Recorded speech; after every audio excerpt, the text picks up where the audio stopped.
Assalamualaikum warahmatullahi wabarakatuh. Nama saya Mariama Fajrotami dari kelas 4 Biot A NIM 1917406027. Di sini saya akan mendongeng tentang petani yang baik hati dan burung camar.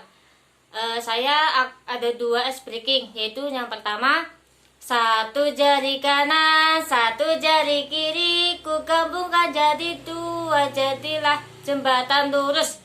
Dua jari kanan, dua jari kiri, ku gabungkan jadi empat, jadilah kamera cekrek. Tiga jari kanan, tiga jari kiri, ku gabungkan jadi enam, jadilah menara tinggi. Empat jari kanan, empat jari kiri, ku gabungkan jadi delapan, jadilah kelinci lucu. Lima jari kanan, lima jari kiri, ku gabungkan jadi 10, jadilah berdoa. Speaking yang kedua yaitu, mana anak soleh? Ini anak soleh. Mana anak soleha? Ini anak soleha. Mana anak pintar? Ini anak pintar. Mana anak pintar? Ini anak pintar. Di mana? Di sini. Di mana? Di sini. RA di Borogoro 135. Kalau salam kidul. Yes. Mendongeng tentang petani yang baik hati dan burung camar. Di suatu desa hiduplah seorang petani yang sudah tua. Petani ini hidup seorang diri dan sangat miskin. Pakaiannya penuh dengan tambalan dan rumahnya terbuat dari gubuk kayu. Musim dingin telah tiba. Pak petani tidak punya makanan dan juga tidak mempunyai kayu bakar untuk menghangatkan diri. Hari itu Pak petani hendak pergi ke pasar untuk mencari pekerjaan. Ketika keluar dari rumah, dilihatnya ada sebutir telur tergeletak di atas tanah salju. Dengan berhati-hati, dibungutnya telur tersebut dan dibawanya ke dalam rumah. Pak petani menyelimuti telur itu dengan kain lusuh dan meletakkannya di dalam kardus agar tetap hangat. Setelah itu, dia pergi ke pasar untuk bekerja. Pak petani membuat telur itu menjadi hangat setiap hari sampai telur itu menetas. Ternyata telur itu adalah telur burung camar. Mungkin induknya menjatuhkannya ketika hendak pindah ke tempat yang lebih hangat. Pak petani merawat burung camar kecil itu dengan penuh kasih sayang. Dia selalu membagi setiap makanan yang diperolehnya dari bekerja di pasar. Ketika harus meninggalkan burung camar itu sendirian, Pak petani akan meletakkannya di dalam kardus dan menyalakan perapian agar burung camar tetap hangat. Hari-hari berlalu, burung camar kecil tumbuh semakin besar. Pak petani sadar burung camar ini tidak selamanya akan tinggal bersama dirinya.